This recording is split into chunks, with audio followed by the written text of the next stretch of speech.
Eu sou a administradora da PAI e a PAI é uma entidade filantrópica, né, que tem uma diretoria e ela já existe desde 1969.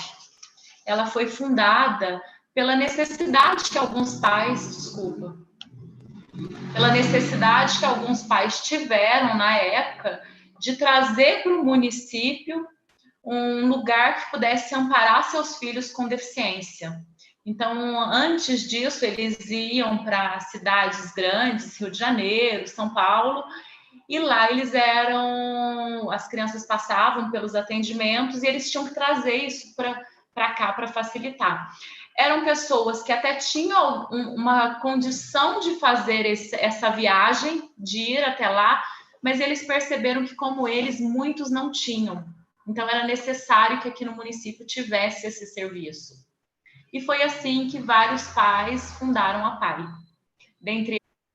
E a PAI, ela é uma entidade que ela engloba vários serviços. Então, ela atua na área da deficiência, na assistência social, na saúde e na educação. A PAI é aqui de Santa Rita, porque não são todas as APAIs que fazem esse trabalho. Então, tem a PAI que atua só como assistência social, a PAI que atua só como educação,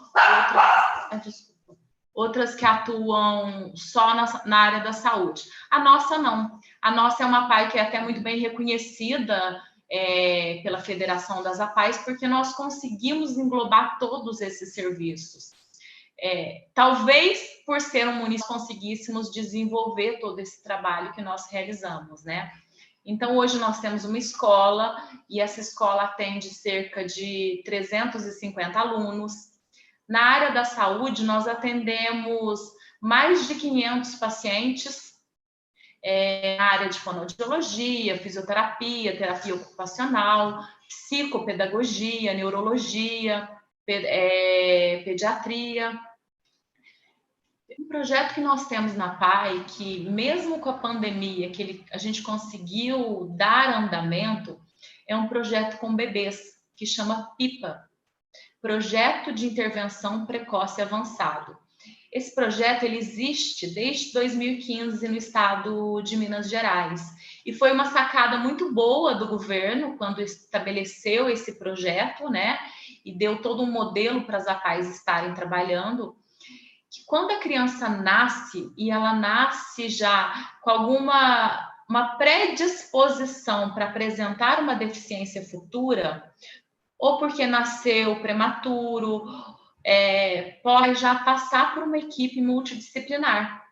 Então, assim, com 2 semanas de vida, essa criança vai para a PAI e ela vai para essa equipe que já vai avaliar quais os reflexos dela, que são diferentes daqueles que são avaliados por uma pediatra, porque o olhar é diferente. É o olhar de uma equipe que já está acostumada a trabalhar com esse público, que já conhece as sequelas que uma deficiência vai trazer. Então, essa equipe vai analisar. Se naquele momento eles determinarem que existe algum risco, essa criança, ela vai para uma intervenção. Semanalmente, ela vai passar por uma intervenção. Aí, ou o psicólogo, ou o fono, ou o terapeuta ocupacional, depende da área que ela está em risco. Caso ela não apresente, ela vai voltar dali 2 meses. E assim ela vai voltando de 2 em 2 meses até completar 2 anos. O que nós percebemos com esse programa? Que as crianças, elas não estão chegando mais tardiamente, porque elas chegavam na PAI com 4, 5 anos, já com sequelas graves. Agora não. E é engraçado que com esse programa, e um outro projeto que a gente conseguiu fazer e que essa semana a gente teve que fazer um levantamento e cessar durante a Zona Roxa foi o Centro Dia. O que foi o Centro Dia? Foi uma parceria que a gente fez com a assistência social do município, em que nós pegamos aqueles alunos, pacientes, usuários que demandam uma atenção maior e que eles não estavam ainda englobados em nenhum projeto, que era somente nos projetos da escola, e aí nós estabelecemos para eles, em conjunto, que era as atividades físicas, um horário que era atividade física junto com a terapia ocupacional. Então, assim, a gente conseguiu funcionar. Por outro lado, nós sabemos de que esse acompanhamento contínuo do deficiente é importante, porque, assim, um pouquinho que eles ficarem sem o estímulo, eles podem regredir.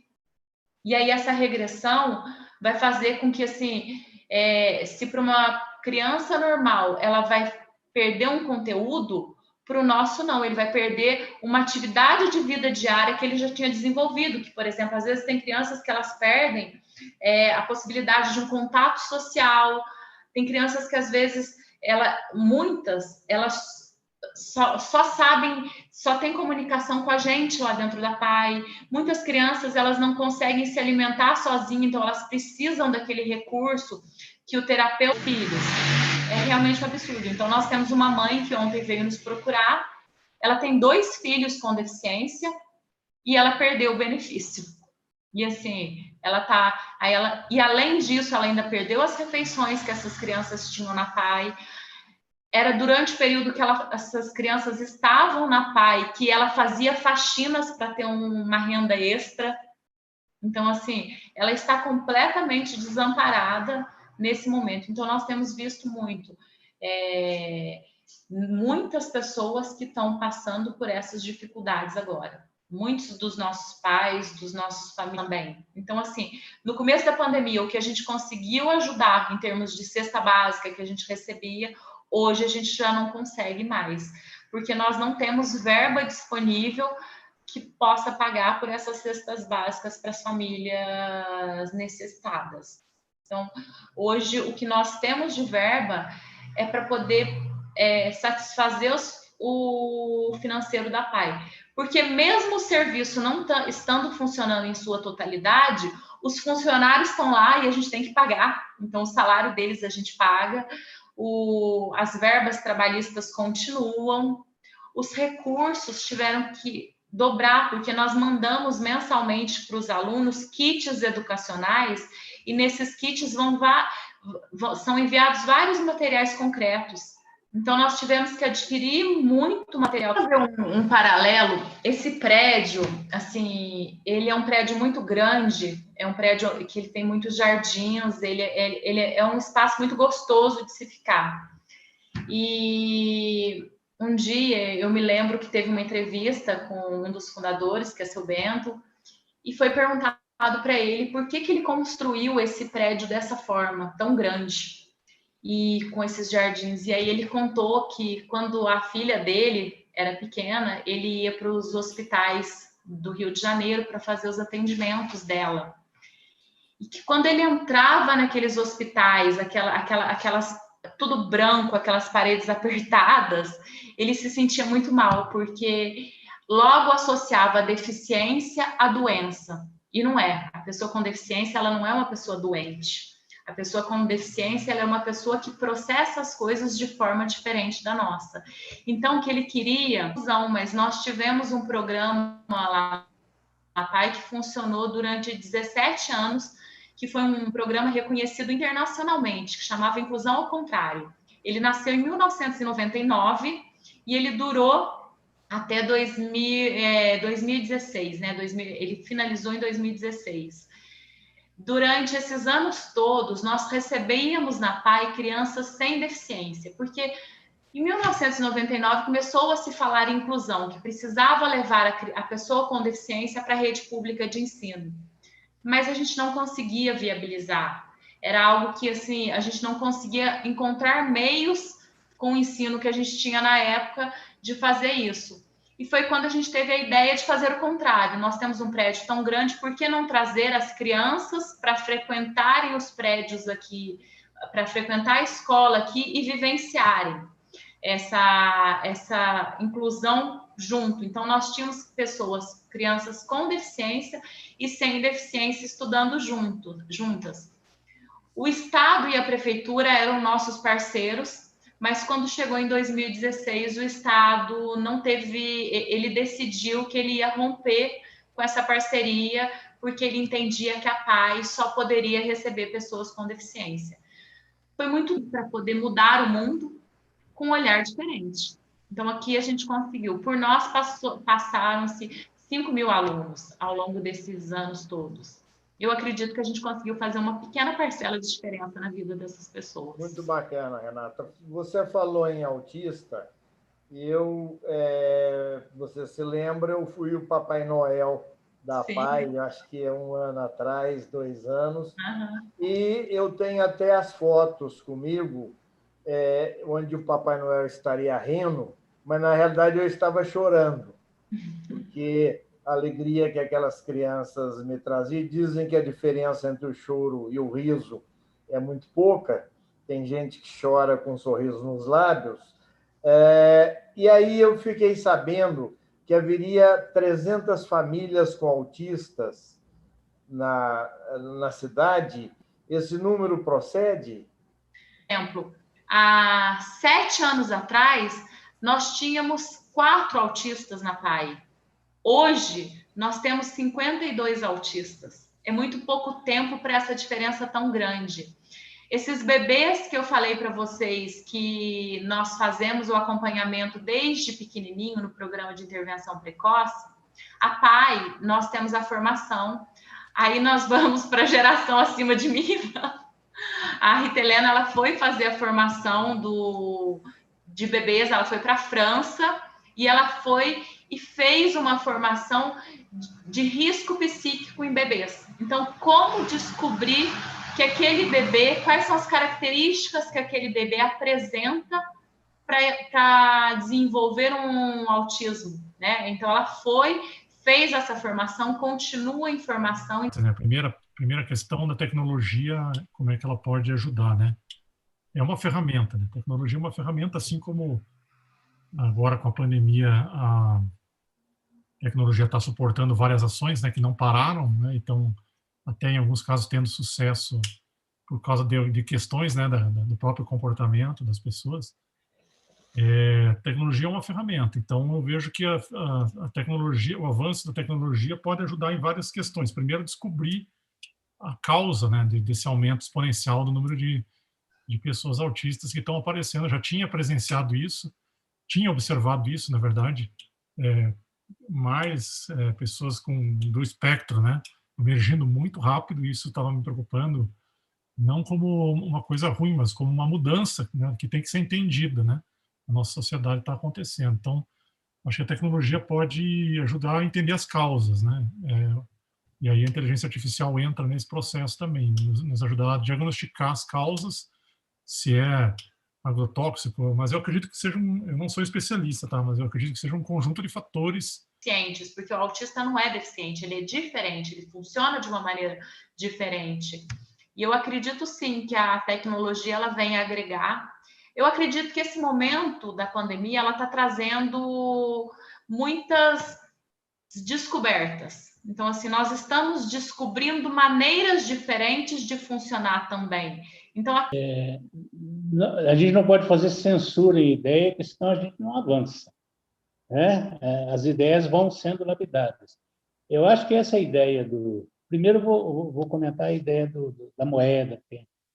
Eu acho que eu já conversei isso com o João lá no Plano 2030, ela se aplica a tudo, né? Ela se aplica para o rapaz que é jardineiro, que pode ter um tempo para arrumar o meu jardim, mas também se aplica ao professor que tem um tempo que pode ir lá na PAI, ou ir lá no Luiz Quinto, ou ir lá na Casa do Caminho e sei lá, eu tenho aqui um tempo para vender para vocês, depois eu vou receber isso de outra forma. Então, essa ideia ela é uma ideia essencialmente generosa. É uma ideia que tem no seu rastro a questão ética, cuidado. Precisa, sim, existir as entidades que trabalham com a pessoa com deficiência, mas a pessoa com deficiência ela também tem que ter o direito de estar nas entidades, nas redes, como um todo. Então, o autista, ele precisa de um espaço, ele precisa de um modelo e de um espaço para ele se regular.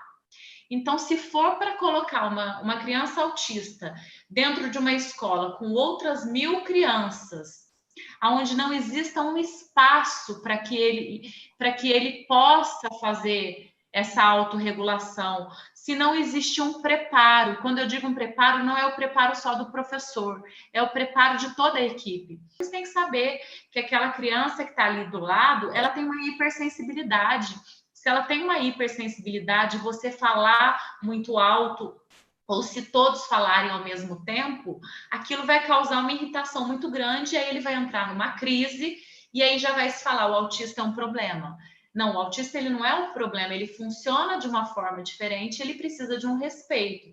Então, assim, a inclusão, ela funciona desde que exista um preparo, aí que isso, um preparo da família desses colegas, para eles terem a compreensão e para eles também conseguirem orientar esses filhos, né?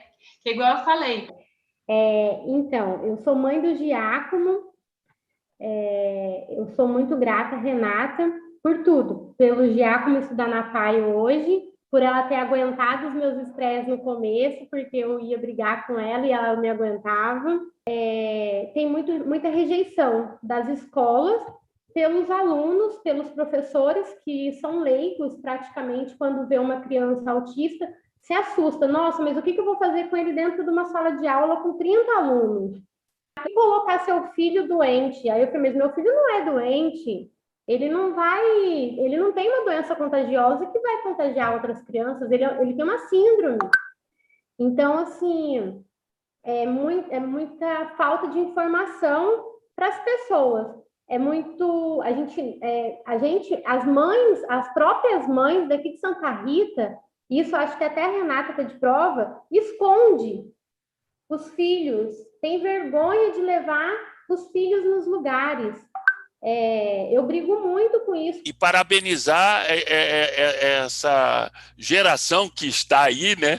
Que você está representando sua avó, sua mãe e tudo. Isso é maravilhoso, com todo esse empenho e dedicação. Isso. O projeto Centro Dia, ele seria um projeto maior. Ele seria um projeto porque, assim, a PAI, nós formamos as pessoas, então nós recebemos pessoas desde bebês, em todas as fases da sua vida até a velhice. Chega uma fase em que essa criança, ela já não tem mais um espaço para ela estar lá dentro da PAI. Porque, assim, as verbas automaticamente elas cessam quando acaba a escolarização. Nisso, a gente pensou que a gente tem uma necessidade de estar dando uma educação ao longo da vida. A educação ao longo da vida, por quê? Essa pessoa, ela continua com uma deficiência, depois que ela completou os 18 anos, né? Os pais, eles precisam trabalhar, eles precisam de um espaço para esses filhos estarem se ocupando, que seja através de uma profissionalização para estarem em formação para o mercado de trabalho, ou mesmo de um espaço de convivência.